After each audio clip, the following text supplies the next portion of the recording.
Sun டிவியின் அன்பான நேயர்கள் எல்லாருக்கும் என்னோட அன்பான வணக்கம். பொதுவாக பார்த்தீங்கன்னா வாழ்க்கையில் எல்லோரும் விரும்புவது என்னன்னு பார்த்தா சந்தோஷம் இல்லையா? ஒரு நிறைவான மகிழ்ச்சி நம்மளுடைய வாழ்க்கையில் தேவை அப்படின்னு பார்ப்போம். இந்த ஆங்கில வாசகம் சந்தோஷம்னா என்ன அப்படின்னு இப்படி சொல்லுது: happiness is always having something to do, someone to love and something to hope for. அதாவது நாம் செய்யறதுக்கு நமக்கு விருப்பமான ஒரு வேலை இருக்கணும், நாம் நேசிப்பதற்கு நல்ல மக்கள் இருக்கணும், அதே நேரத்தில் வாழ்க்கையை நம்பிக்கை இழந்து விடாமல் எதிர்நோக்கிறதுக்கு ஒரு நம்பிக்கை இருக்கணும். இந்த மூன்றும் இருக்கும்போது அந்த வாழ்க்கை மகிழ்ச்சியா இருக்கும் அப்படின்னு சொல்லி இந்த மூன்றின் அடிப்படையில் தன்னுடைய வாழ்க்கை அமைத்து கொண்டவர்கள் வாழ்க்கையில் வெற்றி கண்டவர்களா இருப்பாங்க, சோர்ந்து போகாதவர்களாகவும் இருப்பாங்க. சிலர் பார்த்தீங்கன்னா மணலை புரட்டுறதுக்கு கூட சோர்ந்து போயிடுவாங்க. அப்புறம் மலையை புரட்டுவது எப்படி அப்படின்ற ஒரு பெரிய கேள்விக்குறி வந்துடும். இன்னைக்கு நம்மளுடைய நிகழ்ச்சியில சிறப்பு விருந்தினராக வந்திருக்கிற திருமதி சாந்தி, அவருடைய அருமை கணவர் திரு இருதயராஜ், இவங்க 2 பேருமே பார்த்தீங்கன்னா தன்னுடைய வாழ்க்கையில் எப்போதும் இடைவிடாமல் ஒரு சந்தோஷத்தோட உழைக்கிறது அப்படின்னு சொல்லுவாங்க இல்லையா? உனக்கு பிடித்த ஒரு வேலையை தேடு, அப்புறம் நீ வாழ்நாள் ஃபுல்லா வேலையே செய்ய வேண்டாம் அப்படின்னு சொல்லுவாங்க. ஏன்னா அது வேலை மாதிரியே தெரியாது. அந்த மாதிரியே தங்களுக்கு கிடைத்த அந்த வேலையை ஒரு சந்தோஷத்தோட செய்து தங்களை சுற்றி இருக்கும் மக்களை மகிழ்வோடு நேசித்து எப்பவும் சோர்ந்து போயிடாம ஒரு நம்பிக்கையை அவர்களுக்கு முன்னால் வைத்து வாழ்ந்தவர்கள். அந்த இவங்களுடைய உழைப்பின் விளைவாக ஆரம்பத்துல ஒரு சிறு பள்ளியாக இருந்ததை ஒரு ஆல விருட்சம் போல ஒரு மிகப்பெரிய இன்ஸ்டிடியூஷனாக, அதாவது கேட்ரிங் டெக்னாலஜி இருக்குது, அங்கே பல்வேறு கல்வி நிறுவனங்கள் சேர்ந்த ஒரு குழுமமாக அவர்கள் உருவாக்கி இருப்பதோடு மட்டும் இல்லாமல் சமூக சேவையும் நிறைய, கிட்டத்தட்ட 150 குழந்தைகள் மாற்றுத்திறனாளிகள் இவங்களெல்லாம் வைத்து அவங்கள பராமரிக்கிறாங்க. அதோட மகளிருக்கு பல்வேறு அமைப்புகளை வைத்து உதவிகள் செய்கிறாங்க. ஸோ இத்தனையும் இவர்களால் எப்படி சாதிக்க முடிந்தது அப்படிங்கிற அந்த நிஜ வாழ்க்கையை நாம் பார்ப்போம். முக்கியமாக யாருக்குன்னா சின்ன சின்ன விஷயத்துக்கெல்லாம் சோர்ந்து போய் ஒன்றுமே நடக்காது அப்படின்னு நம்பிக்கையற்று போகிற உங்களுக்கு, நிறைய பேருக்கு இவருடைய வாழ்க்கை ஒரு நம்பிக்கையை கொடுக்கும். எல்லாவற்றுக்கும் மேலே கடவுளை நம்ம கூட இருக்கும்போது நம்மளால முடியாது ஒன்றுமே இல்லை அப்படிங்கிற அந்த நமக்கு தெரிந்த நம்பிக்கை தான். ஆனால் அடிக்கடி நாம் அதை இழந்துருவோம். திரும்பவும் நம்ம மனசுல அதை விதைக்கிறதுக்காகவே இங்க சாந்தி, அவருடைய அருமை கணவர் திரு இருதயராஜ் வந்திருக்காங்க. வாங்க நேயர்களே, அவங்க கிட்டயே பேசலாம். வணக்கம் சாந்தி. எனக்கு உங்களை பார்க்கும்போது கொஞ்சம் அதிசயமாவே இருக்கு. ஏன்னா ரொம்ப அமைதியா இங்க உட்கார்ந்துட்டு இருக்கீங்க. ஆனா 2 விஷயம் உங்ககிட்ட எனக்கு அதிசயம். முதல்ல என்னன்னா ஒரு நிறுவனத்தை இல்லையா வளர்த்து எடுப்பது, அது இன்னைக்கு இந்த அளவுக்கு கொண்டு வந்திருக்கீங்க, அது முதலாவது அதிசயம். இன்னொரு அதிசயம் எனக்கு, அதாவது எனக்கு ஒரே ஒரு பையன், அதற்கே கொஞ்சம் அசந்து போய் உட்கார்ந்துருக்கிற ஆள் நான். உங்களுக்கு 5 ஆண் பிள்ளைகளா? 5 ஆம்பளை பசங்க, அவங்கள வளர்த்து ஆளாக்கி அதுல 3 பேருக்கு கல்யாணம் பண்ணி கொடுத்துருக்கீங்க. ஸோ இந்த வாழ்க்கைக்குள் எவ்வளவு போராட்டங்கள் இல்லையா, எவ்வளவு பிரச்சனைகளை சந்திச்சு இந்த வெற்றியை நீங்க கொண்டு வந்திருப்பீங்க. அதுக்கு உறுதுணையா உங்களுடைய கணவர் திரு இருதயராஜ் பிரதர் அவங்களும் இருந்திருக்காங்க. ஸோ முதல்ல சாந்தி, என்னெல்லாம் உங்களுடைய நிறுவனங்கள், இப்போ இந்த கல்வி நிறுவனங்கள், உங்களுடைய போராட்டங்கள், அதை நீங்கள் ஜெயித்த விதம், அதற்கு போகிறதுக்கு முன்னாடி என்னெல்லாம் இப்போ உங்களுடைய நிறுவனங்கள் என்னெல்லாம் செஞ்சுட்டு இருக்கீங்க? எங்களுடைய கல்வி நிறுவனங்கள் மூலமாக முதலாவது 2 நர்சரி அண்ட் பிரைமரி ஸ்கூல்ஸ், அதாவது ஆரம்ப தொடக்க கல்வி பள்ளி. ஆரம்பத்தில் இருந்தது அந்த ஸ்கூல் தான். அந்த ஃபஸ்ட்டு ஆரம்பமே ஒரு ஸ்கூலு, ஒரு சின்ன ஒரு நர்சரியாக தொடங்கின பள்ளி இன்றைக்கு மெட்ரிகுலேஷன் மேல்நிலை பள்ளியாக உயர்ந்து, அது இல்லாமல் இப்போ சுற்று பட்டி தொட்டிகளில் இருக்கக்கூடிய கிராமங்கள் தூரத்தில் 2 நர்சரி அண்ட் பிரைமரி ஸ்கூல்ஸ் ஆரம்பிச்சிருக்கிறோம். சரி. அது இல்லாமல் ஒரு கேட்ரிங் கல்லூரி ஒன்று நடத்திட்டு கொண்டு வருகிறோம். சரி. இப்போ 2004ஆவது ஆண்டில் ஒரு 2 ஆசிரியர் பயிற்சி நிறுவனமும், அடுத்த ஒவ்வொரு வருடமும் ஒரு நிறுவனங்கள் ஆரம்பித்திருக்கிறோம். அதில் ஒன்று டிடிஎட், 2 டிடிஎடும், ஒரு பிஎட் கல்லூரி, ஒரு எம்எட் கல்லூரி. படையங்கப்பா, பெரிய சாதனை தான் இல்லையா? ஸோ கல்வி நிறுவனம் அப்படிங்கும் போதும் அங்கே இந்த இளைஞர்களை வைத்து அவங்கள ஒரு கட்டுப்பாட்டிற்குள் நல்ல விதமாக அவங்களுக்கு கல்வியோட வாழ்க்கை முறையையும் கற்றுக் கொடுத்து ஆளாக்குற ஒரு பெரிய பொறுப்பு. ஸோ இதோட சேர்ந்து இந்த குழந்தைகள், ஆதரவற்ற குழந்தைகள் இல்லையா, அது எவ்வளோ பேர் இருக்காங்க? அது நாங்கள் 1988ஆவது ஆண்டு ஒரு சின்ன ஒரு 3 குழந்தைகளை வைத்து ஆரம்பித்த ஒரு பார்வையில இல்லாத ஒரு 3 குழந்தைகளை வைத்து தான் ஆரம்பித்தோம். இன்றைக்கு 153 குழந்தைகளுக்கு வந்து எங்கப்பா திருச்சி மாவட்டத்துல ஒரு 4 இடங்கள்ல அந்த சென்டர் அமைத்து அதுல வந்து 11 பள்ளிகளில் சிறப்பு ஆதார ஆசிரியர்களை கொண்டு அவர்களுக்கு அவங்கள பராமரிக்கிறீங்க. கல்வியை அளித்து அவளுக்கு உணவு, உடை, இருப்பிடம் எல்லாம் கொடுத்து நாங்க பராமரித்து வருகிறோம். ஓகே. அப்ப பெண்களுக்கு வந்து நாங்க 1990 ஆண்டுலயே வந்து அவங்களுக்கு வந்து ஒரு மகளிர் மன்றங்கள், இப்போதான் சுய உதவி குழுக்கள், அந்த காலத்துல வந்து மகளிர் மன்றங்கள் தான் இருந்தது 10 வருஷத்துக்கு முன்னாலெல்லாம். சரி. அப்ப அவங்களுக்கு மகளிர் மன்றங்கள் அமைத்து அவர்களுக்கு விழிப்புணர்வுகள் கொடுத்து, ஏன்னா ரொம்ப அதாவது அரசியல் ரீதியா, சுகாதார ரீதியா, கலாச்சார ரீதியா அவங்க வந்து எந்த இதுலயுமே அவர்களுடைய முன்னேற்றம் இல்லாம பொருளாதார ரீதியா எல்லாத்துலயும் பின்தங்கி இருந்தாங்க. அப்ப அவர்களுக்கு எல்லாத்துக்கும் என்ன செஞ்சோம், நாங்க அவங்களுக்கு விழிப்புணர்வு கொடுத்தோம். முதலாவது விழிப்புணர்வு கொடுத்து அவங்களுடைய பொருளாதார நிலையை மேம்படுத்துகிற வகையில அவங்களுக்கு பல அரசாங்கத்தின் மூலமாக, அந்த மாதிரி வங்கிகளின் மூலமாக கடன் உதவி பெற்றுக் கொடுத்து அவங்க பொருளாதாரத்துல, வாழ்க்கை தரத்துல அவங்க முன்னேற உதவி செஞ்சோம். இப்பொழுது அவங்க எல்லாருமே வந்து சுய உதவி குழுக்கள், அதனால இப்ப 300 சுய உதவி குழுக்கள் மேல நம்ம வந்து நம்முடைய நிறுவனத்தின் மூலமாக சுய உதவி குழுக்கள் வைத்து நடத்துகிறோம். இதெல்லாம் நடத்துற ஊர் எதுன்னு முக்கியமா சொல்லலையா? ஆமா, திருச்சி மாவட்டத்துல மணப்பாறை என்ற ஒரு கிராமத்துலதான். மணப்பாறையில அது வந்து இப்ப கிராமம் கிடையாது, இப்ப கிடையாது. அந்த காலத்துல, ஆமா, அந்த காலத்துல நல்ல பெரிய ஒரு கிராமமா, சின்ன கிராமமா தான் இருந்தது.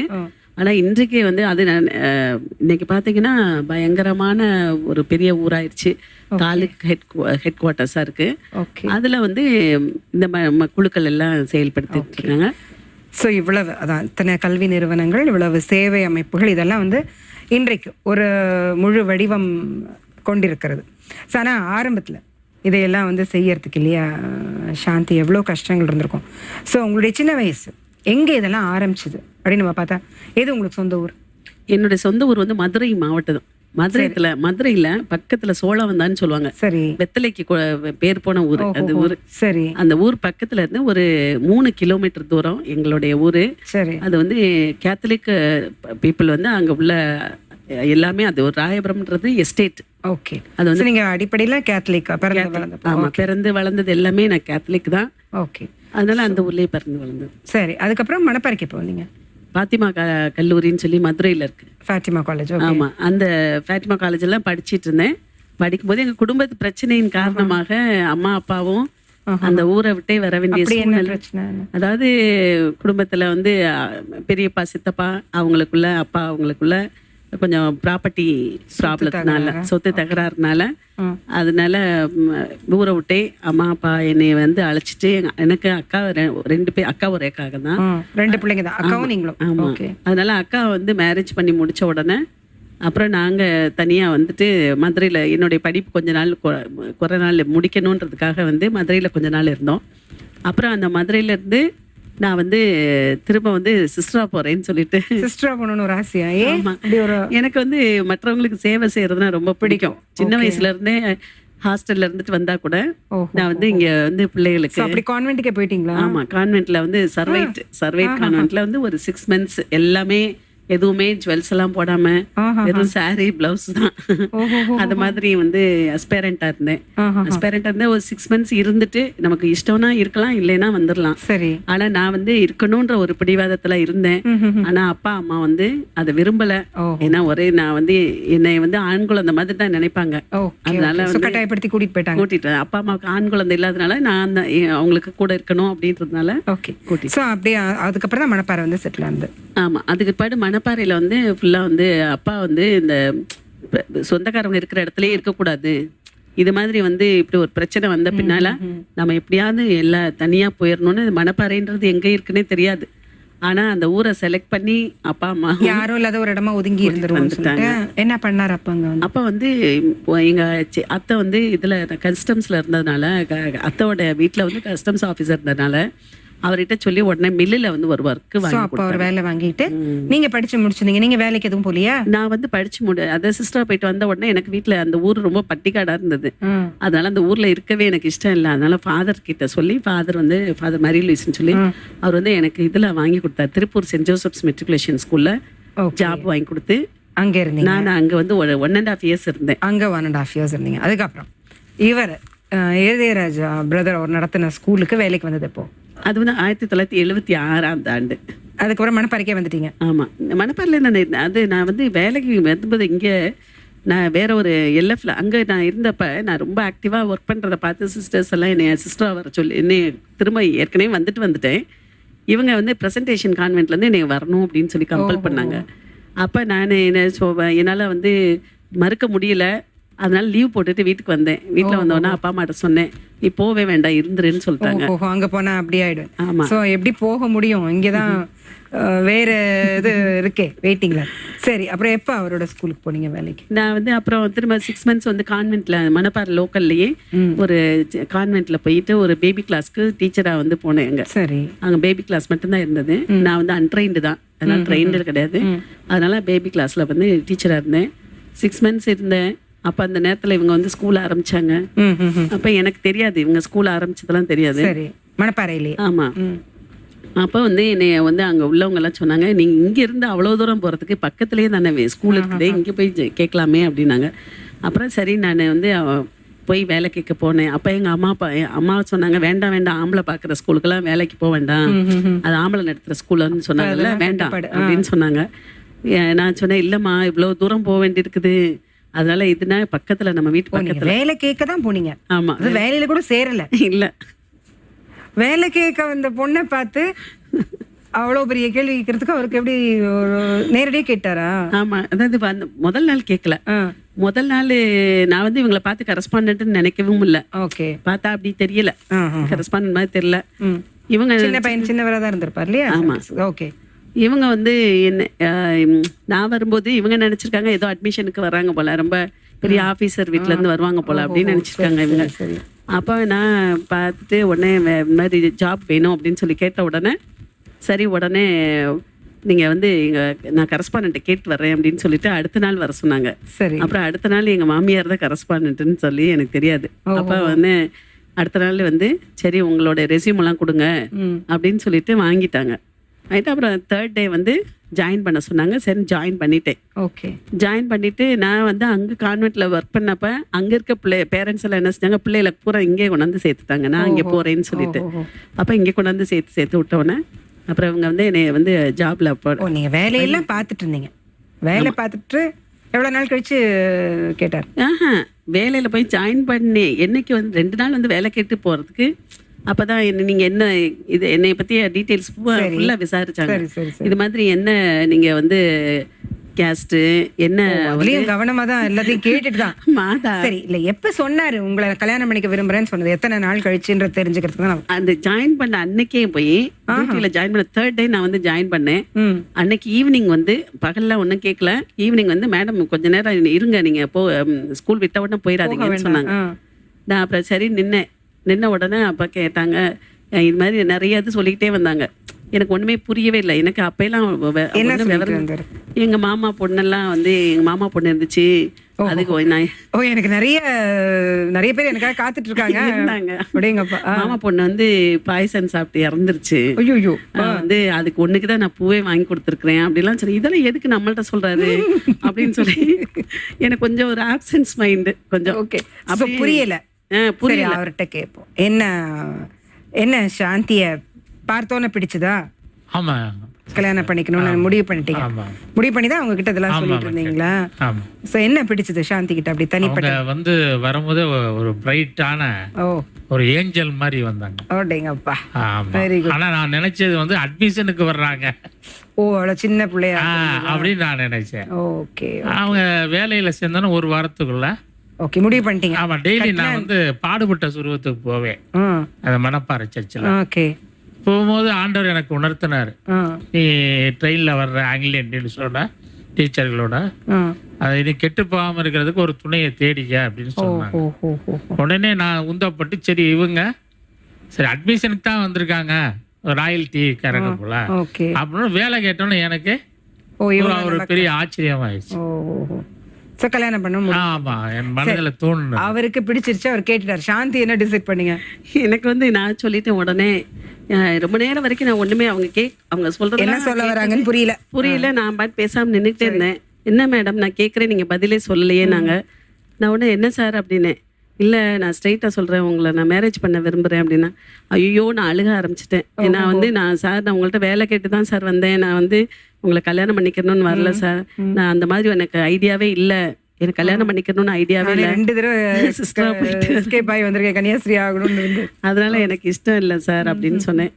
சரின்னு சொல்லிட்டு அப்படின்னா அழுக ஆரம்பிச்சிட்டேன். அழுக ஆரம்பிச்சோன்னா அவங்க சொன்னாங்க, ஐயோ ஏன் அழுகுறீங்க, அழுகாதீங்க அப்படின்னு சொல்லிட்டு நான் வெளியில வர போது அழுதுகிட்டே வந்தேன். வரும்போது அவங்க பின்னாடியே எந்திரிச்சு வந்து, மேடம் அதுக்கு முதல்ல கண்ணெல்லாம் தொடச்சிட்டு போங்க, நல்ல நாளைக்கு ஒரு நல்ல ஒரு முடிவா பதில் சொல்லுங்க, இல்லைன்னா என்னோட இருதயமே வெடிச்சு செத்துருவேன் அப்படின்னு சொன்னாங்க. அது சொன்ன உடனே எனக்கு அது ஒரு வந்து அவங்க மேல ஒரு சிம்பத்தி ஆயிடுச்சு. சரி, உங்களுக்குன்னு சில கனவுகள்லாம் இருந்ததா? நமக்கு கணவர் அவர் இப்படிதான் இருக்கணும், அப்படிதான் இருக்கணும். ஆமா ஆமா, அதெல்லாம் இருந்தது.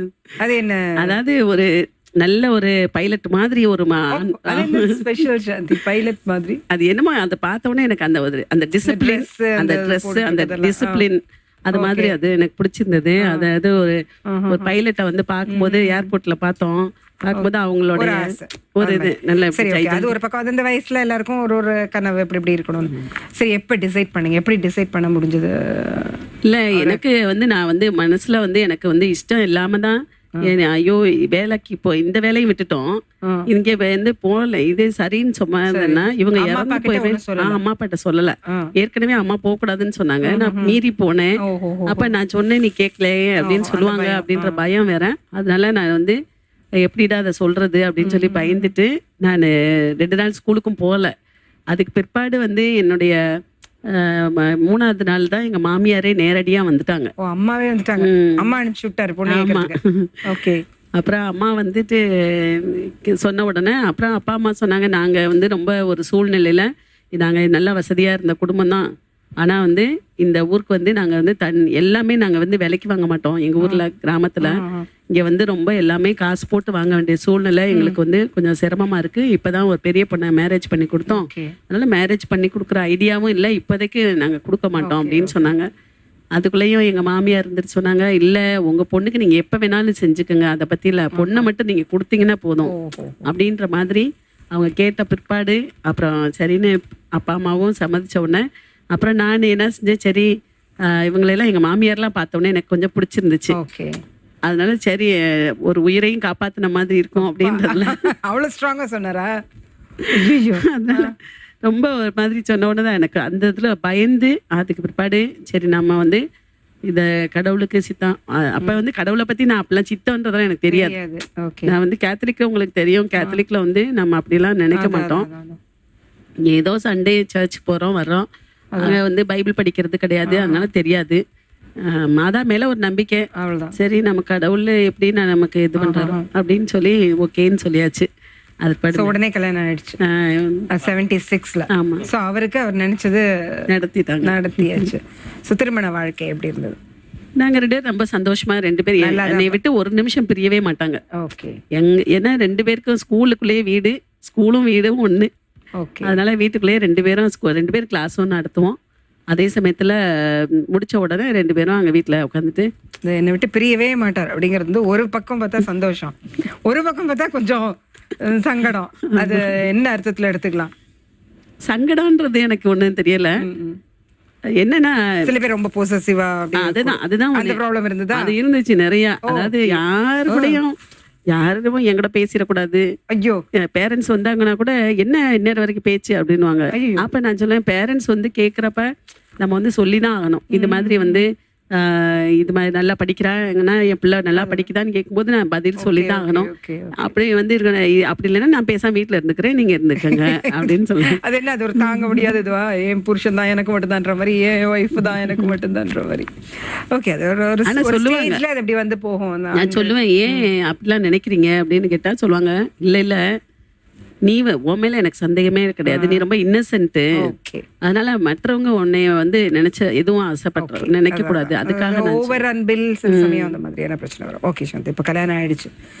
ஸோ தொடர்ந்து 5 ஆண் பிள்ளைகளா?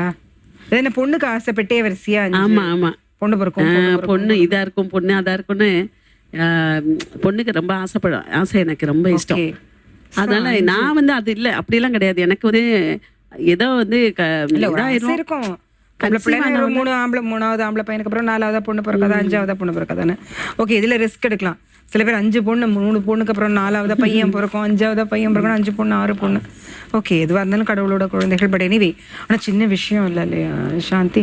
5 ஆண் பிள்ளைகளை வளர்த்து ஆளாக்கி அதுல 3 பேர் கல்யாணம் பண்ணிட்டீங்க இல்லையா? 3 பேர் கல்யாணம். 5 பேர பிள்ளைங்க உங்களுக்கு? 5 பேர பையங்க. பையன் தான், பொண்ணு கிடையாது அதுலயும். ஓகே, ஸோ அந்த வாழ்க்கையை ரொம்ப இதாக பண்ணிட்டோம். ஒரு சின்ன இடைவேளைக்கு பிறகு அந்த வாழ்க்கையில் எத்தனை போராட்டங்கள், எவ்வளவு சோதனைகளை சந்திச்சிருந்தா இன்னைக்கு இந்த வெற்றிகளெல்லாம் நீங்கள் பார்த்துருக்க முடியும். ஒரு சின்ன இடைவேளைக்கு பிறகு நம்ம அதெல்லாம் தொடர்ந்து பேசலாம் சாந்தி. என்ன நேர்களே, இவ்வளவு நேரம் திருமதி சாந்தி அவருடைய கணவர் திரு இருதயராஜ் இவருடைய வாழ்க்கையை நீங்கள் பார்த்துட்டு இருந்தீங்க.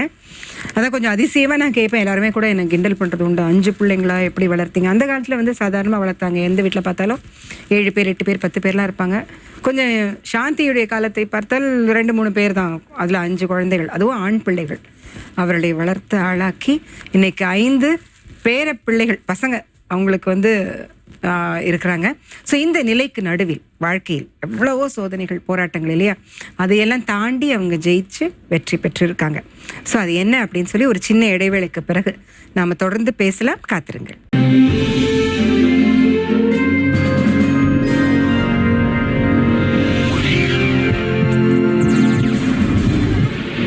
வாங்க நேர்களே, நாம திருச்சியில் இருக்கிற மணப்பாறையில் பல்வேறு கல்வி நிறுவனங்கள் அதோட சேவை அமைப்புகளையும் வெற்றிகரமாக நடத்திட்டு இருக்கிற திருமதி சாந்தி அவருடைய கணவர் திரு இருதயராஜ் வந்திருக்காங்க. அவங்களுடைய வாழ்க்கையை நம்ம பார்த்துட்டு இருக்கோம். தொடர்ந்து அவங்க கிட்ட நம்ம பேசலாம்.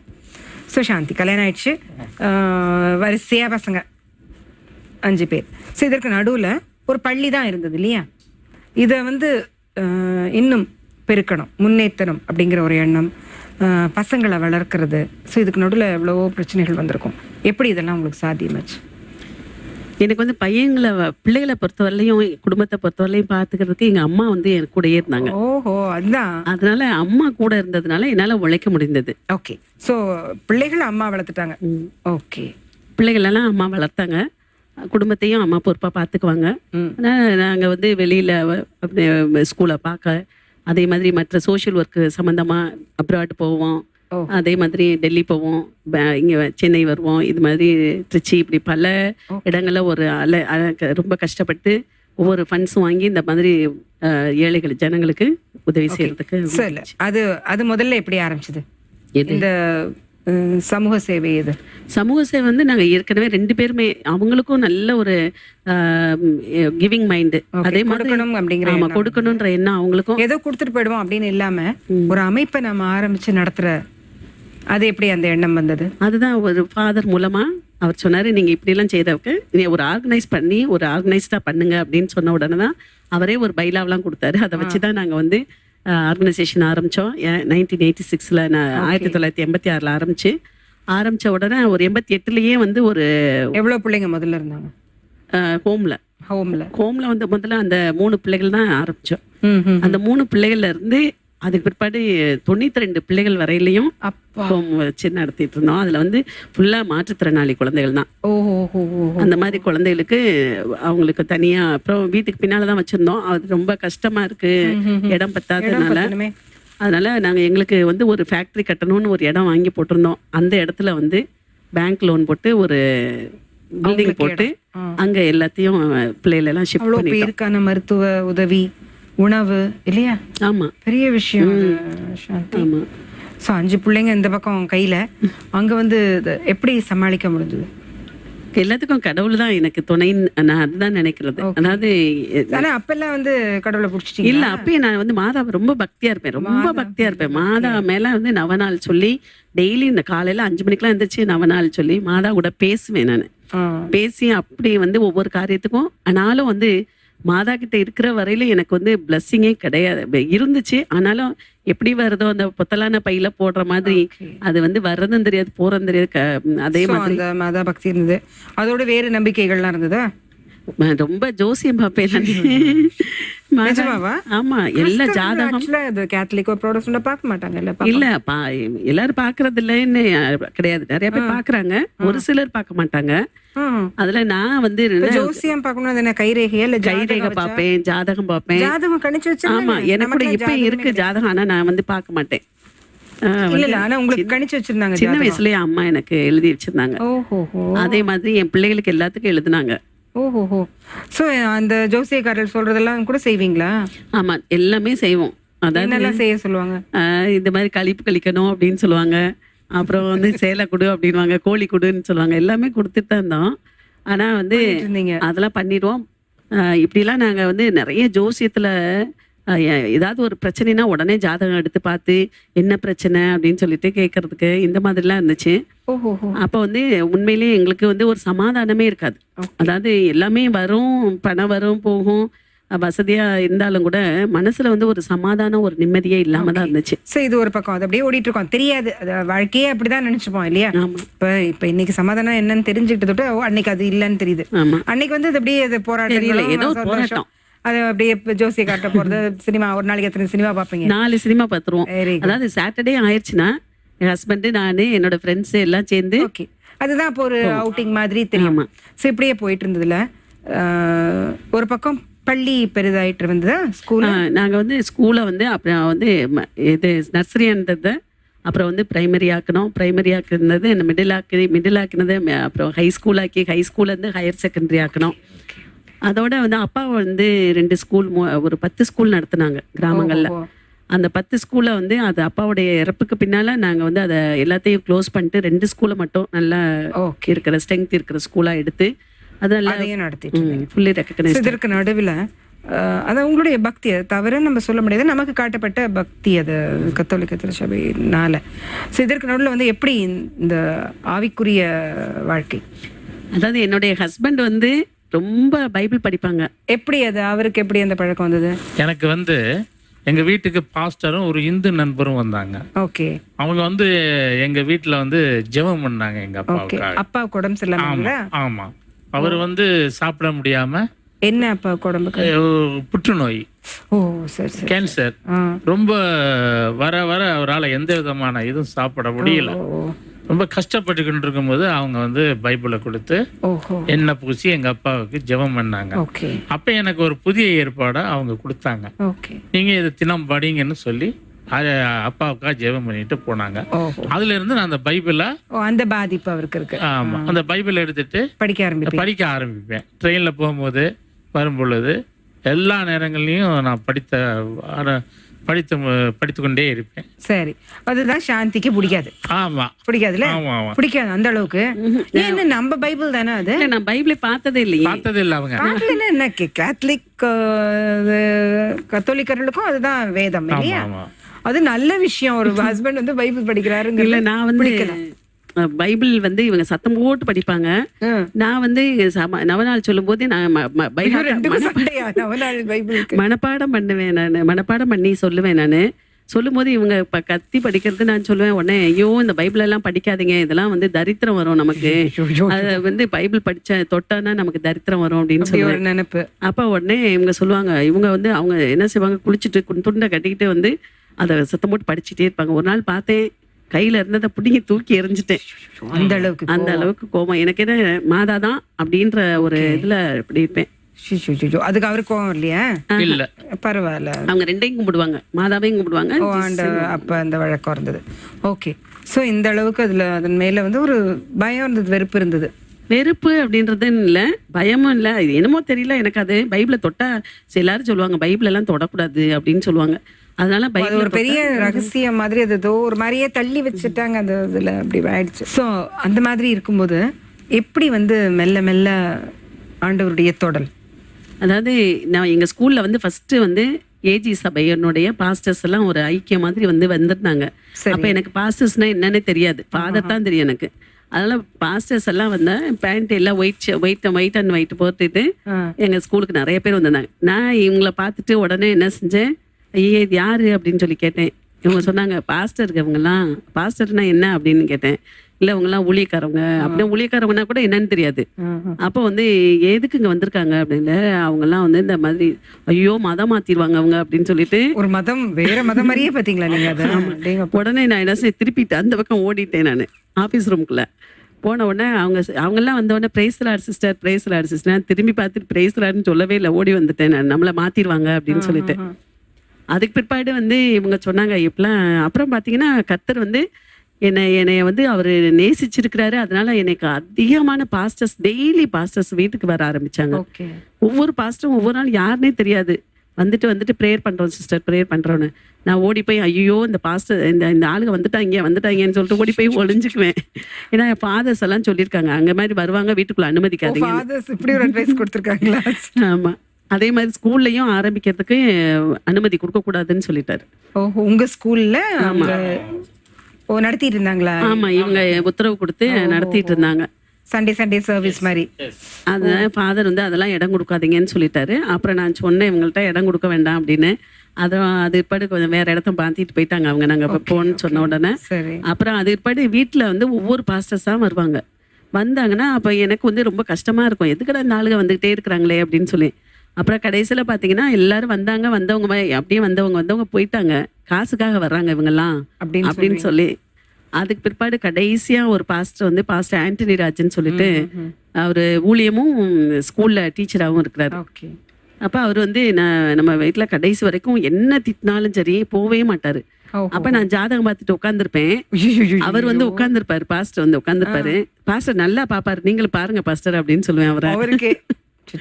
அவர் சொல்லுவார் சிஸ்டர், சிரிச்சுக்கிட்டே சொல்லுவார், பாருங்க சிஸ்டர்ன்னு சொல்லிட்டு.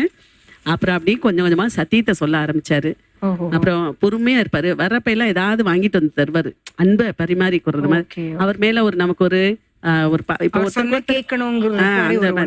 வரும்போதெல்லாம் ஏதாவது ஒரு கிஃப்ட் கொண்டு வந்து கொடுப்பாரு. வந்து ரொம்ப அன்பா பேசுவாரு. பிள்ளைகள் எல்லாம் நல்லா சாக்லேட் எல்லாம் வாங்கிட்டு வந்து கொடுத்து பிள்ளைகள்லாம் என்ன செய்வாங்க, அவர் வந்தாருன்னா பிள்ளைகள்லாம் என்ன செய்வாங்கன்னா காத்த பிடுங்கி விட்டுருவாங்க வண்டி. ஆமா. அப்புறம் வந்து அப்பா இது ப்ரேயர் பண்ணும்போது அந்நிய பாஷையில பேசினாருன்னா எல்லாம் வந்து சிரிப்பாங்க பசங்கள்லாம், கிண்டல் அடிச்சது இல்லையா. அது மாதிரி வந்து நானும் வந்து அவ்வளவா எனக்கும் அவ்வளவு புரியாது அதை பத்தி. அப்புறம் சொல்ல ஆரம்பிச்சாரு, கேள்வி கேட்க ஆரம்பிச்சேன், பைபிள்ல இருந்து கேள்வி கேட்க ஆரம்பிச்சேன். கேட்க அப்புறம் இன்ட்ரெஸ்டா இருந்துச்சு கொஞ்சம் கேட்கும் போது. அப்புறம் அப்படியே கொஞ்சம் கொஞ்சமா கர்த்தரை ருசிக்க ஆரம்பிச்சேன். அப்புறம் சத்தியத்தை அறிஞர்கள் சத்தியம் உங்களை விடுதலையாக்குற வார்த்தை வந்து இப்பதான் எனக்கு தெரியுது.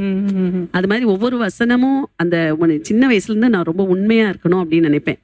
இல்ல யாரு நம்மள்ட்ட ஒரு பொறுப்பை கொடுத்தாங்கன்னா அந்த பொறுப்புல நம்ம கரெக்டா கடமையை செய்யணும் அப்படின்றது.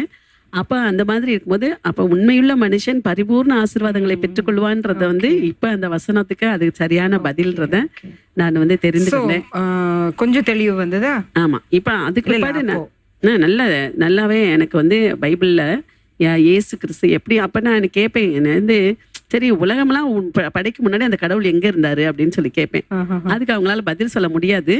ஆனா வந்து சொல்லுவார், உலகத்துல தேவன் வந்து ஒளியா இருந்தார் அப்படின்னு சொல்லி. அப்படியே கொஞ்சம் கொஞ்சமா கேள்வி கேட்டு நம்ம அறிவினால அவரை வந்து புரிஞ்சுக்கவும் முடியாது இல்லையா, அது முடியாது. ஆனா எப்படியோ ஆரம்பத்துல இப்படி கேள்வி கேட்டுதான் நிறைய கேள்வி கேட்டேன், எனக்கு எனக்குள்ள நிறைய சந்தேகங்கள் இருந்துச்சு.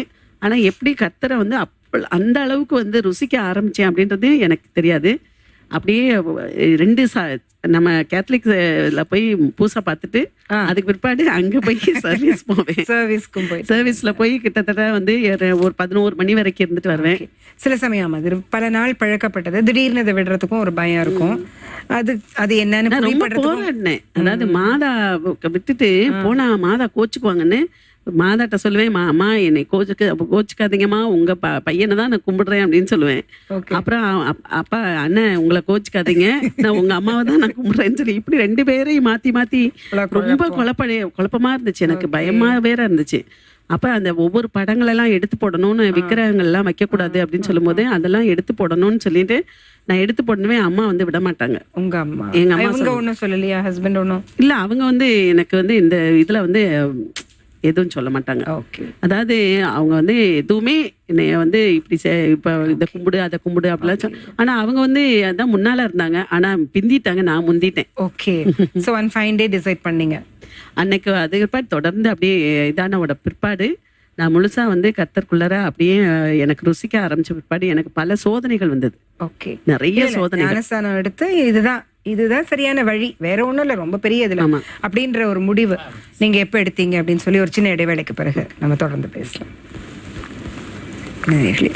வாழ்க்கையில் சில தீர்மானங்கள் இல்லையா எடுக்கிறதுக்கு வந்து சிலது உடனே எடுத்துடலாம், சிலது கொஞ்ச நாள் பிடிக்கும், ஒவ்வொருவருக்கும் ஒவ்வொரு விதம். சரி, சாந்தியினுடைய வாழ்க்கையில் ஒரு முக்கியமான தீர்மானம் இல்லையா? இதுதான் சரியான வழி அப்படிங்கிறத வந்து அவங்க எப்படி நிச்சயித்தாங்க, அதற்கு பிறகு அவங்களுடைய வாழ்க்கையில் என்ன நடந்தது அப்படின்னு சொல்லி நம்ம தொடர்ந்து பார்க்கலாம். காத்திருங்கள்.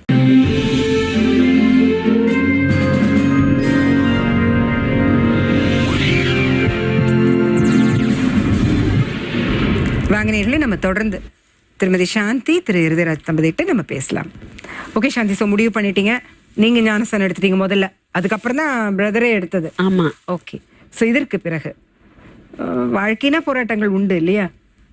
இப்போ அதை உடனே மனசொழிஞ்சு போயிடுறவங்க நிறைய பேர், கொஞ்சம் தைரியமாக அதை போராடுறவங்க நிறைய பேர். ஸோ அந்த மாதிரி நீங்கள் சந்திச்சது என்னென்ன? அதாவது என்னுடைய வாழ்க்கையில வந்து ரொம்ப போராடி தான், நான் கஷ்டப்பட்டு தான், அந்த தோல்வி வந்தாலும் அந்த தோல்வியை நான் வந்து அது வந்து ஒரு வெற்றிக்கு அறிகுறின்ற மாதிரி நான் வந்து அதை தொடர்ந்து அந்த தோல்வியை சோர மாட்டேன். எப்பவுமே வந்து சோர்ந்து போக மாட்டேன், எல்லாத்தையும் ஃபேஸ் பண்ணணும் அப்படின்னு நினைப்பேன். அதே சமயத்துல எனக்கு கர்த்தருடைய அனுக்கிரகம் இருந்ததுனால தான், இதுக்கு முன்னால வந்து நான் வந்து எத்தனையோ காரியங்கள்ல வந்து தோல்வி அடைஞ்சிருக்கிறேன். ஆனா அதுல வந்து கொஞ்சம் கூட மனசு உடைஞ்செல்லாம் இருந்திருக்கேன். சில கடன்கள் எல்லாம் பிரச்சனைகள் வரும்போதெல்லாம் நான் ரொம்ப மனசு உடைஞ்சிருக்கிறேன். ஆனா கர்த்தருக்குள்ளார வந்த பிறகு அந்த தைரியம், எனக்குள்ள ஒரு தைரியம் வந்தது. அதுக்கு பிறகு வந்து பாத்தீங்கன்னா, நான் வந்து ஃபர்ஸ்ட் ரட்சிக்கப்பட்டேன். அப்புறம் வந்து என்னுடைய கணவர் வந்து ரட்சிக்கப்பட்டு ஞானஸ்தானம் எடுத்தாங்க.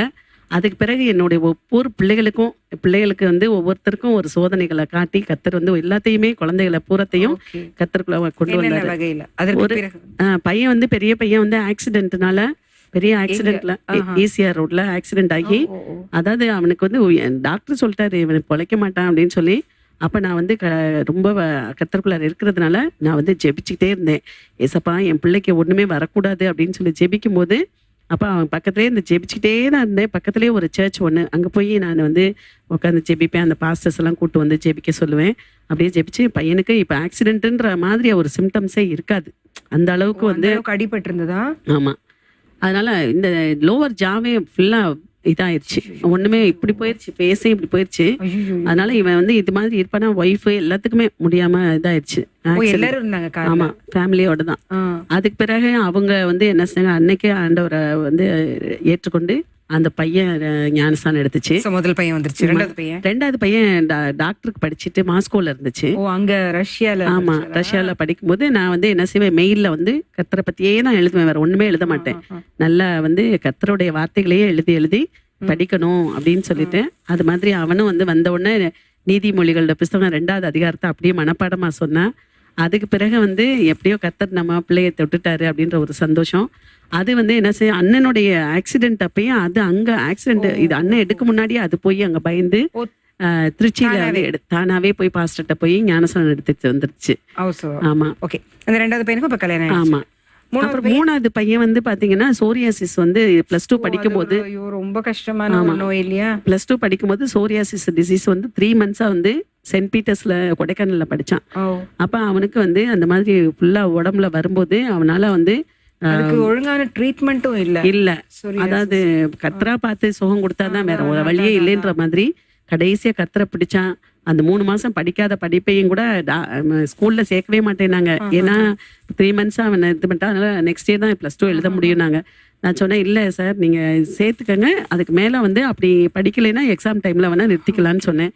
ஆனா கர்த்தர் வந்து 986 மார்க் எடுக்கிறதுக்கு உதவி செய்து அவனும் இருக்க பிடிச்சிட்டு அவனும் உடனே +2 முடிச்ச உடனே ஞானஸ்தானம் எடுத்துட்டான். இப்ப நல்லா இருக்கிறான். இப்ப வந்து ஒண்ணுமே பிரச்சனை இல்லை. இப்ப அவரு MBA முடிச்சு LLB முடிச்சு நல்ல இது பண்ணி அட்மினிஸ்ட்ரேஷன் அவர் தான் பண்றாரு.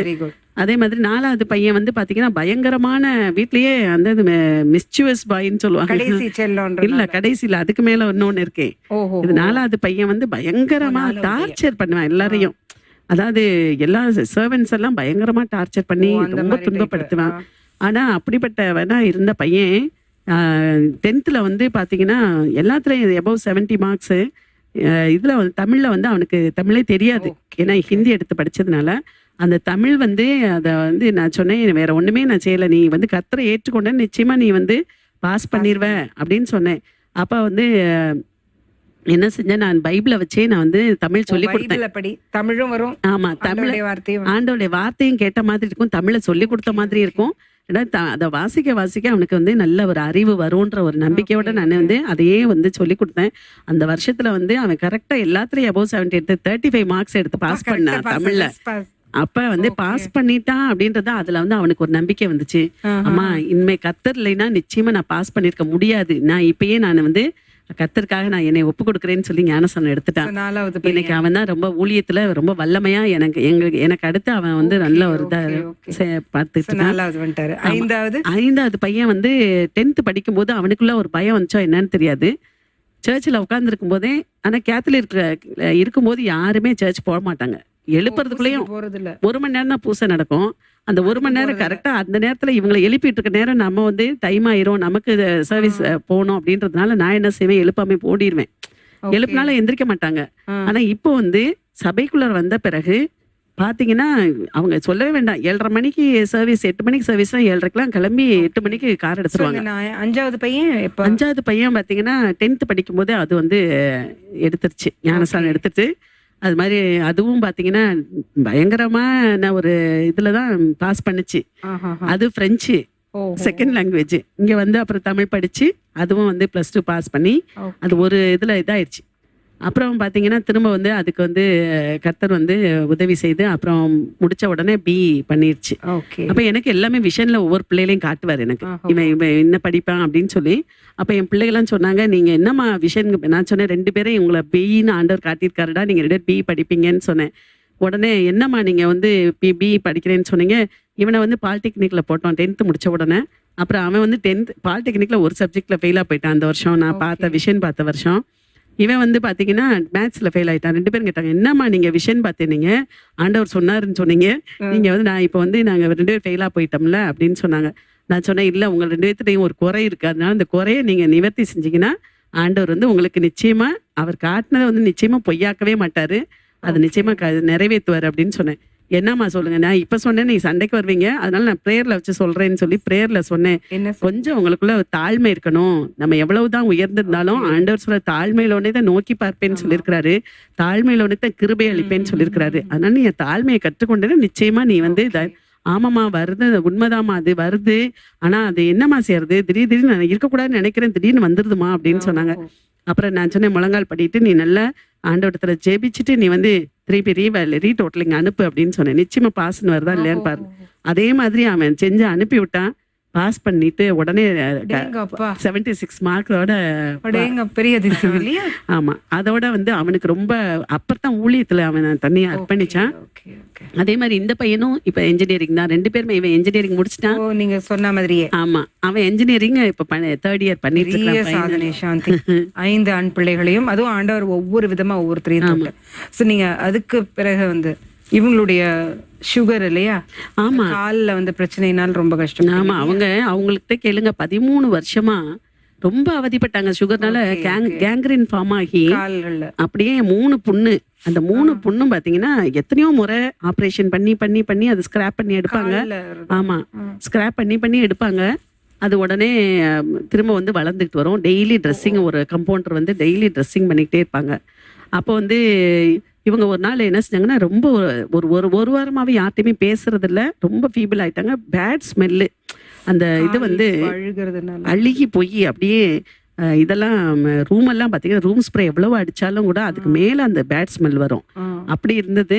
அப்ப வந்து ஒரு நாள் நான் என்ன செஞ்சேன், சரி நம்ம இனிமேல் கத்துரை தான் பிடிக்கணும், வேற எத்தனை டாக்டர் காக்குறது. டாக்டர்ஸ் எல்லாம் என்ன சொல்றாங்க, சுகமாயிரும் அப்படின்றாங்க. ஆனா அவங்க ஸ்கிராப் பண்ணி எடுத்து அனுப்புவாங்க, 1 மந்த்துக்கு ட்ரெஸ்ஸிங் போடுங்க சரியாயிருவாங்க. அப்புறம் திரும்ப வளர்ந்துக்கிட்டே வரும் அந்த இது மாதிரி ரொம்ப நாள் அவதிப்பட்டாங்க. அப்புறம் திரும்ப ஒரு நாள் என்ன செஞ்சாங்க, ரொம்ப மோசமாயிட்டாங்க. அப்ப அவங்க அக்கா பொண்ணு வந்து ஸ்டாஃப் நர்ஸா இருந்துச்சு. நான் கூப்பிட்டு கேட்டேன், என்னடி இப்படி இருக்காங்க உங்க மாமா அப்படின்னு சொல்லும்போது, இல்லத்த எங்க அம்மாவுக்கும் சாகிறதுக்கு 1 வாரத்துக்கு முன்னால இப்படிதான் 3 நாளைக்கு முன்னாடி பேசவே இல்லை சுத்தமா அப்படின்னு சொன்னோன்னே எனக்கு ரொம்ப பயமாயிருச்சு. அதாவது எனக்கு வந்து என்னன்னா, அவங்க ஒரு வேலையும் செய்யலைனாலும் கூட எனக்கு கூட இருக்கணும் அப்படின்றதுதான் அது. அதனால வந்து உடனே என்ன செஞ்சேன், அன்னைக்கு அடுத்த நாள் சாட்டர்டே அன்னைக்கு ஃபாஸ்டிங் போட்டு எங்களோட ஒரு ஊழியக்காரராகவே வேலை பார்த்துட்டு இருந்தாரு. அவரையும் ஃபாஸ்டிங் போட சொல்லி நாம 2-3 பேர் ஒருமனப்பட்ட நம்ம வந்து ஆண்டவர் வருவாருன்னு சொல்லிட்டு உடனே நாங்க 2 பேரும் இது ஃபாஸ்டிங் போட்டு ஜெபிச்சோம். ஜெபிச்சுட்டு அன்னைக்கு எனக்கு என்ன வந்துச்சோ அதில் டாக்டர் மாதிரி நானே அந்த எல்லாத்தையும் ஆப்ரேஷன் பண்ணி எடுத்துட்டேன். சுத்தம் பண்றதா? கிளீன் பண்ணி 1 வீக் நான் வந்து என்னால அதை சாப்பிடவே முடியல. அந்த ஸ்மெல்லு வந்து வந்துகிட்டே இருந்தது. ஃபுல்லா ஸ்கிராப் பண்ணி நானே எடுத்துட்டு அவங்களுக்கு நானே வேற யாரும் காம்பவுண்டர் வேண்டாம், டெய்லி இயேசுவின் ரத்தம் செய்யும் சொல்லி ப்ரேயர் பண்ணி கட்டினேன். 13 வருஷமா இருந்த அந்த புண்ணு அப்படியே ஒண்ணுமே இல்லாம அப்படியே பட்டு காஞ்சு போயிருச்சு. அதுக்கு பிற்பாடு இப்ப ரீசெண்டா ஒரு கால்ல எதோ ஒண்ணு குத்திட்டு அது ஒரு புண்ணாயிருச்சு. அது வேற புண்ணு. இப்ப சரியா இருக்கு. இப்ப இவ்வளவு பெருசா இருந்ததே இப்ப கொஞ்சம் தான், எந்த டாக்டர்டையுமே போறதே கிடையாது. பரம வைத்தியர் நம்ம கர்த்தர் தான். அதனால பெரிய விஷயம். இது மாதிரி பல அற்புதங்கள் பல அதிசயங்கள் நடந்துச்சு. அதனால நான் வந்து என்ன செஞ்சேன், முழுசா வந்து என்னை ஊழியத்துக்கு என்னை வந்து ஒரு பாஸ்ட் வந்து என்னை ஊழியத்துல என்னை அபிஷேகம் பண்ணி வச்சுட்டாரு. ஆனா ஊழியத்துல பாத்தீங்கன்னா அது எல்லாமே இன்னைக்கு மெட்ராஸ்லயே நிறைய பேருக்கு அற்புதம் நடந்திருக்குது. அது மாதிரி பல ஜெபிக்கும் போது நிறைய பேருக்கு அற்புதம் நடக்குன்னு சொல்றாங்க. அதே மாதிரி அங்கேயும் ஊர்ல ஸ்கூல்லயும் சரி, யாருமே வியாதி வந்துருச்சுன்னு சொன்னா நேரா ஆபீஸ் ரூமுக்கு வருவாங்க, ஜெபிங்க மேடம்னு சொல்லுவாங்க, ஜெபிச்சு விட்டுவேன் சரியாயிருச்சுன்னு சொல்லிட்டு போயிடுவாங்க. இது மாதிரி எல்லாருமே சாட்சியா நிக்கிறாங்க. ஒவ்வொரு வெள்ளிக்கிழமையும் மெட்ரிகுலேஷன் ஹையர் செகண்டரி ஸ்கூல்லையும் காலேஜ்லயும் எல்லா ஸ்டூடெண்ட்ஸையும் உட்கார வச்சு கம்பல்சரியா எல்லாருக்கும் வந்து நாங்க வந்து செய்தி கொடுத்து கர்த்தரை பத்தி நாங்க ஒவ்வொருக்கும் இது பண்ணி நிறைய பேர் ரட்சிக்கப்பட்டிருக்காங்க அதன் மூலமா. அதனால நிறைய எதிர்ப்புகள்லாம் வந்துச்சு. அந்த எதிர்ப்பு வந்தாலும் பரவாயில்ல, என்னை ஜெயில அடைச்சாலும் நான் கர்த்தருக்காக ஜெயில உட்காந்து போலீஸ் ஸ்டேஷன்ல போய் நான் வந்து போலீஸ்காரவங்களுக்கு நான் வந்து சத்தியத்தை சொல்லுவேன் அப்படின்னு அந்த ஒரு வைராக்கியத்தோட நான் வந்து இன்னைக்கு இந்த ஒரு சபையும் நடத்திட்டு வர்றோம். நாங்க ஜீவ ஊற்று சுகமளிக்கும் தேவ சபைன்னு சொல்லிட்டு ஒரு சபை ஒண்ணு நடத்திட்டு வரோம். அதனால வந்து எல்லா இப்போ வந்து இவ்வளவு பெரிய கல்வி நிறுவனங்கள், சமூக சேவை ஒரு பக்கம், ஸோ இந்த மாதிரியான ஆண்டவருக்கான ஊழியம் ஒரு பக்கம், 5 பசங்க 3 பேருக்கு கல்யாணம் பண்ணி அழுத்தி தான் நான் சொல்லுவேன். ஏன்னா எனக்கு இது பெரிய பிரமிப்பு. ஸோ 5 பேர குழந்தைகள், கணவர் அவருக்கு உடல் சரியில்லாமல் போனாலும் அதையும் பார்த்து எல்லாம் செய்றீங்க. ஸோ வந்து என்னை பொறுத்தவரை மிகப்பெரிய சாதனையாளர். So hats off you. Anyway, இன்னைக்கு இருக்கிற பெண்கள் இல்லை நிறைய பேர் சாஃப்ட் ஹார்ட்டட், கொஞ்சம் என்ன மாதிரி கூட சொல்லலாம், ரொம்ப வந்து எல்லாத்துக்கும் தாங்க முடியாது, வேற ஒன்றும் இல்லை. என்ன சொல்ல விரும்புறீங்க நீங்க பெண்களுக்கு? 2 வரியில சொல்லணும். என்னை பொறுத்த வரையிலையும் அதாவது பெண்கள் வந்து பொதுவா வந்து தன்னம்பிக்கைய முதலாவது கடவுள் நம்பிக்கையை முதல்ல இழக்கக்கூடாது. நம்ம எவ்வளவு பிரச்சனை வந்தாலும் சோதனையை சகிக்கிற மனுஷன் பாக்கியவான்னு சொல்லியிருக்காரு. அதனால எவ்வளவு சோதனைகள் வந்தாலும் அந்த சோதனைகளை நம்ம வந்து கத்திரிடத்துல அர்ப்பணிச்சுட்டு நம்ம வந்து தைரியமா இருக்கணும், தன்னம்பிக்கை இருக்கணும், விடாமுயற்சி இருக்கணும், தோல்வியை கண்டு தோழ்ந்து போகக்கூடாது. அது வந்து நிச்சயமா என்னைக்கு இருந்தாலும் கர்த்தருடைய பிள்ளைகளுக்கு ஒரு நாள் நிரந்தரமான பிரச்சனைகள் வரவே வராது. அது அப்பப்ப வரும், அது உடனே அது மறைஞ்சிடும். ஏன்னா ஆண்டவர் பனி மழை போல வந்தாலும் பனி போல நீக்கி போடுவேன்னு சொன்னாரு. அதனால நீக்கி போட கர்த்தர் நமக்கு வந்து நிச்சயமா பெண்களை வந்து பெண்கள் வந்து முதலாவது புத்தி உள்ள ஸ்திரியா உழைப்பு இல்லையா உங்களுக்கு? கண்டிப்பா உழைப்பு. ராத்திரி வரையும் ஓடிட்டே 12 o'clock வரையிலும் வேலை செஞ்சுட்டு தான் இருப்பேன். காலையில நான் 5 o'clock பிரேயர்ல உட்காந்தேன்னா 5 இல்லைன்னா 6 அதிகமா போனா 6 o'clock உட்காந்துருவோம். 6 மணிக்கு உட்காந்தேன்னா 8 மணி வரையிலும் ஜெபம் பண்ணுவேன். பிரேயர் முடிச்சுட்டு தான் அப்புறம் மத்த எந்த வேலையும் ஓடிட்டு இருப்பேன். ஆமா, 8 மணில இருந்து அப்புறம் ரொட்டீன் ஒர்க் என்னுடைய ஒர்க்கெல்லாம் முடிச்சு நான் ஆஃபீஸில் போய் உட்காந்தேன்னா திரும்ப 8 மணிக்கு தான் வீட்டுக்கே வருவேன். வந்தேன்னா வீட்டில் வந்து வீட்டு வேலைகள் எப்படி இருக்கு, இது சமையல்காரவங்க இருந்தாலும் கூட நம்ம வீட்டில் போய் கிச்சன்லாம் போய் பார்ப்பேன், எங்கெங்க என்னென்ன பொருளெல்லாம் அது இருக்குதா இல்லைன்னு அதெல்லாம் பார்த்துருவேன். அப்புறம் பிள்ளைகள் எப்படி இருக்காங்க, பிள்ளைகள் சாப்பிட்டாங்களா, ஹஸ்பண்ட் சாப்பிட்டாரா, எல்லாத்தையும் ஒரு அப்படியே பார்த்துட்டு. ஸோ இன்னைக்கு இருக்கிற பெண்கள் நிறைய பேர் கற்றுக்கணும் சாந்தி. இன்னைக்கு எப்படி ஆயிடுச்சுன்னா எய்தர் வெளி வேலை ஆர் வீட்டு வேலை அப்படியே ஆயிடுச்சு. 2ஐயும் ஹேண்டில் பண்ண முடியல. நிறைய இளம் பெண்கள் பார்த்தீங்கன்னா வேலைக்கு போகிறோம், அதனால வீட்டை பார்த்துக்க முடியாது, வீட்டில் அது கஷ்டமாக இருக்குது. ஸோ உங்களுடைய வாழ்க்கை நிச்சயமாக நிறைய பெண்களுக்கு ஒரு பெரிய படிப்பினையாகவும் ஒரு புத்துணர்வாகவும் இருக்கும். செய்ய முடியும் இல்லையா? நிச்சயமா எதுவுமே வந்து நடக்காது அப்படின்றது கர்த்தர் நம்ம கூட இருந்தாருன்னா எல்லா காரியத்தையும் நம்மளால ஜெயங்கொள்ள முடியும் அப்படின்ற ஒரு நம்பிக்கை எனக்கு உண்டு. அதுதான். ஸோ அவர் வந்து அன்னைக்கு உங்களை பார்த்து பண்ணின ஒரு முடிவு தப்பானது இல்லை இல்லையா? ரொம்ப சரியான முடிவு. ஸோ இன்றைய வரையும் ஸோ இறைய அருளால இன்னும் வருங்காலத்திலும் இல்லையா நல்ல சுகத்தோடும் இன்னும் நிறைய கல்வி நிறுவனங்கள் எல்லாம் நீங்கள் ஆரம்பித்து இன்னும் நிறைய பேருக்கு நிறைய சேவைகள் செய்யணும், நல்ல சுகத்தோடு நீண்ட ஆயுளோடு இருக்கணும். நானும் மனசார வாழ்த்துறேன் சாந்தி அந்த இருதயராஜ் பிரதர். இந்த வருஷம் கூட கர்த்தர் வந்து பாலிடெக்னிக் ஆரம்பிக்கிறதுக்காக இப்போ கட்டடங்கள் கட்டிட்டு இருக்கோம். அது நிச்சயமா ஒவ்வொரு வருஷத்துலயும் நடக்கும். கர்த்தர் வந்து எனக்கு காட்டுற ஒவ்வொரு விஷனையும் அது நிறைவேற்றிட்டு வர்றாரு. அதனால நிச்சயமா யாருமே எந்த பெண்களுமே வந்து கர்த்தருக்குள்ள நம்பிக்கையா இருந்துட்டோம்னா இரவும் பகலும் கர்த்தருடைய வேதத்தில் தியானமா இருக்கிற மனுஷன் பாக்கியவான், அவன் செய்வதெல்லாம் வாய்க்கும்னு சொன்ன மாதிரி இன்னைக்கு வந்து நான் ராத்திரியும் பகலும் எத்தனை மணி ஆனாலும் சரி, 12 மணிக்கு வந்து லேட்டா படுத்தாலும் பைபிள் 5 அதிகாரமாவது வாசித்துட்டு அதுக்கு பிற்பாடு ப்ரேயர் பண்ணிட்டு தான் படுப்பேன் நான். ரொம்ப சந்தோஷம். அதுதான் உங்களுடைய வெற்றிக்கான அடிப்படைன்னு தெரியுது. ஸோ நிச்சயமா நிறைய நேர்கள் எனக்கு சந்தோஷம், சமாதானம். எனக்கு ஹஸ்பண்டுக்கும் சண்டைன்றது வரதில்ல. முதல்ல எல்லாம் 2 பேருக்கு நாயும் பூனையுமா சண்டை போட்டுட்டு இருப்போம். சண்டை நான் ஓங்கி கத்துனேன்னா அவங்க அமைந்துருவாங்க, அவங்க ஓங்கி கத்துனாங்கன்னா நான் பேசாம அடங்கிடுவேன். அப்படி 2 பேருக்கும் அட்ஜஸ்ட் பண்ணி போனோம். ஆனா இப்ப வந்து அந்த சண்டைன்றது எதுவுமே கிடையாது. பிள்ளைகள் மருமக்கமார்களும் எந்த பிரச்சனையும் பண்றது இல்லை. நான் என்னோட நானும் வந்து அவங்கள்ட்ட எந்த பிரச்சனையும் பண்ணிக்க மாட்டேன். அது மாதிரி பேர குழந்தைகள்லாம் என் மேல ரொம்ப பிரியமா இருப்பாங்க. அதாவது சின்ன குழந்தைய கூட அல்லேலியான்னு சொல்ற அளவுக்கு வச்சிருக்கேன். சாந்தி, ஸோ உங்களுடைய வாழ்க்கை நிச்சயமா வந்து நிறைய பேருக்கு வந்து ஒரு பாடமாகவும் புத்துணர்வாகவும் இருக்கும்னு நம்ம நம்புவோம். So all the best. Thanks a lot for coming to our show. Thank you. என்ன நேயர்களே, இவ்வளவு நேரம் திருமதி சாந்தி அவருடைய கணவர் திரு இருதயராஜ் இருவருடைய வாழ்க்கையை நீங்கள் பார்த்தீங்க. ஸோ நான் ஆரம்பத்தில் சொன்னதே தான், அந்த வாழ்க்கையின் வெற்றிக்கு அடிப்படையாய் இருப்பது முதலாவது கடவுள் நம்பிக்கை, அடுத்து தன்னம்பிக்கை, அடுத்து அன்பு, இல்லையா? இந்த மூன்றும் ஒரு வாழ்க்கையில் வந்து சரி விகிதத்தில் இருந்தால், இல்லை முதலாவது இருக்க வேண்டிய இடத்தில் முதலாவதும் அடுத்து இருக்க வேண்டிய இடத்தில் இருந்தால், எதற்கும் சோர்ந்து போகாமல் எல்லாவற்றையும் வெற்றிகரமாக சாதிக்க முடியும். அப்படிங்கிறது தான் சாந்தியினுடைய வாழ்க்கை. அவங்களுடைய வாழ்க்கையும் அவங்களோட வாழ்க்கையின் வெற்றியும் நமக்கு வந்து சொல்லுகிற ஒரு பாடம். இந்த ஒரு நல்ல விஷயத்தை உங்கள் எல்லாருடைய மனசுலையும் ஆழமாக விதைத்த ஒரு நம்பிக்கையோடு நானும் விடைபெறுகிறேன். நன்றி.